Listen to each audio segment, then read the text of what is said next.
अवधूत चिंतन श्री गुरुदेव दत्त श्री स्वामी समर्थ स्वामी कृपा लाईफ चॅनलवर तुम्हा सर्वांचं खूप खूप स्वागत. स्वामी भक्तांनो, तुम्ही श्रवण करत आहात श्री स्वामी चरित्र सारामृत या पवित्र ग्रंथामधील अध्यायांचे मराठी अनुवाद. भक्तांनो, सर्वप्रथम श्री गणेशांना वंदन करूयात आणि चौथ्या अध्यायाला सुरुवात करूयात. श्री गणेशाय नमः. श्री स्वामी चरित्र सारामृत ग्रंथाचे लेखक श्री विष्णू बळवंत थोरात यांना वंदन करूयात. श्रोते हो, सादर आहे अध्याय चौथा.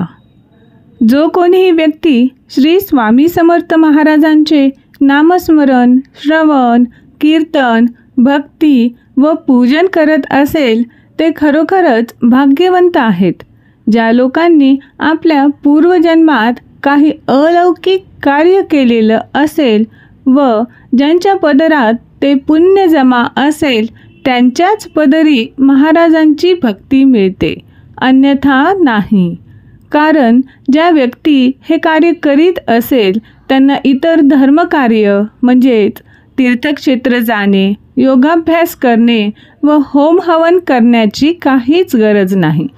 फक्त त्यांनी दररोज किंवा जी वेळ मिळेल तेव्हा फक्त स्वामी महाराजांचे नामस्मरण करावे. एवढे जरी केले तरी त्यांचे सर्व गृहस्थाश्रमाचे कार्य पूर्ण होते व तो जन्म मृत्यूच्या फेऱ्यातून मुक्त होऊन मोक्षपदी पोहोचतो.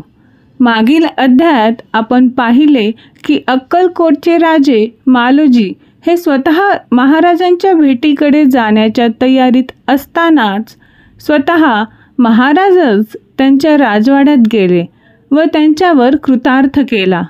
त्यानंतर पुन्हा महाराज श्री चोळप्पा यांच्या घरी आलेत. चोळप्पा सुरुवातीला जरी निर्धन व गरीब असला तरी त्याने पण महाराजांची खूप सेवा केली. त्याचबरोबर चोळप्पा यांच्या मनात महाराजांविषयी श्रद्धा निर्माण झाली. त्यांच्या मनात महाराजांविषयी भक्ती उदयास आली.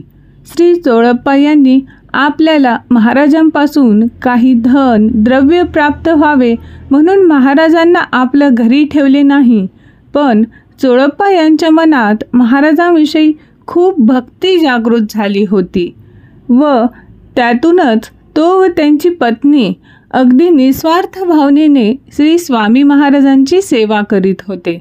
अगदी त्याच वेळी सुद्धा श्री स्वामी समर्थ महाराज हे श्री चोळप्पा व त्यांच्या कुटुंबाची खूप परीक्षा घेत होते. श्री चोळप्पा महाराजांच्या परीक्षेत खरे उतरले. त्यामुळे त्यांनी आता महाराजांच्या सर्व कार्याचा भार आपल्या हाती घेतला. त्याचवेळी आता श्री स्वामी महाराजांची कीर्ती खूप दूरवर पोहोचत होती. त्यामुळे महाराजांच्या दर्शनासाठी दूरदूरचे लोक अक्कलकोट येथे येऊ लागले. महाराज पण येणाऱ्या सर्वांवर आपली कृपादृष्टी बरसू लागले. अनेक लोकांच्या मनोकामना पूर्ण होऊ लागल्या तर कित्येकांचे रोग पण बरे होऊ लागले.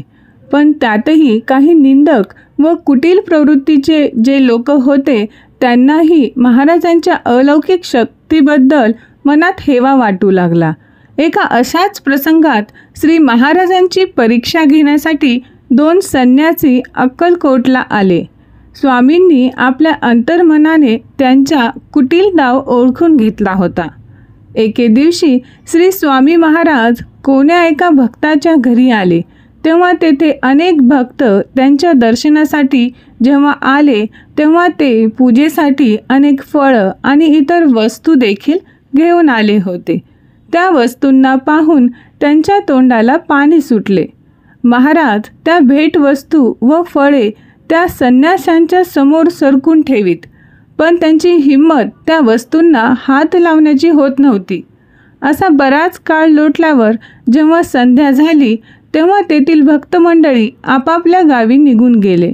जेव्हा त्यावेळी त्या भेटवस्तूंचा ढीग तेथील सेवेकरी आपल्या ठिकाणी घेऊन गेले व त्या संन्याशांना त्यातील एकही वस्तू मिळाली नाही म्हणून त्यांचा चेहरा हिरमुसला. तेव्हा त्यांचा नकली भाव सर्वांच्या समोर येऊन गेला. श्री स्वामी महाराज त्या दिवशी दिवसभर उपाशी राहिले व त्यामुळे त्या संन्याशांना पण काहीच खायला मिळाले नाही. त्यामुळे ते देखील दिवसभर उपाशी राहिलेत. कारण सूर्यास्तानंतर संन्यासाला भोजन करणे नियमाविरुद्ध आहे. हे सर्व पाहून श्री स्वामी महाराज ढोंगी नाहीत हे त्यांना कळून चुकले होते. त्यामुळे ते संन्यासी स्वामींची माफी मागू लागले.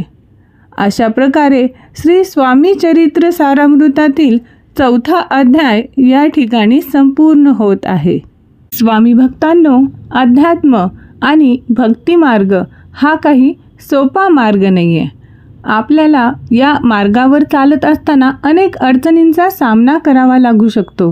काही जण आपल्याला अडथळे निर्माण करू शकतात किंवा आपली परीक्षाही पाहण्यात येऊ शकते. अशा वेळी आपली दृढ निष्ठा, श्रद्धा आणि स्वामींवरील विश्वास कायम ठेवून आपण भक्ती करत राहिले पाहिजे. स्वामींचे अखंड नामस्मरण करत राहिले पाहिजे. बघा, लवकरच तुम्हाला देखील अनुभूती, प्रचिती लवकरच येईल. स्वामींची कृपादृष्टी तुम्हावर लवकरच बरसो ही स्वामींच्या चरणी विनंती करते. आणि जर व्हिडिओ तुम्हाला आवडला असेल तर व्हिडिओला लाईक करा. चॅनलवर जर तुम्ही अजून नवीन असाल तर कृपया चॅनलला सबस्क्राईब करा आणि त्यापुढील बेल आयकॉनला प्रेस करा. म्हणजेच पुढील अध्यायाचे नोटिफिकेशन तुम्हाला भेटेल सर्वात आधी. स्वामी भक्तांनो, पुढील व्हिडिओमध्ये भेटूयात पुढील अध्यायाच्या म्हणजेच 5व्या अध्यायाच्या मराठी अनुवादासहित. तोपर्यंत सर्वांना श्री स्वामी समर्थ. जय जय स्वामी समर्थ.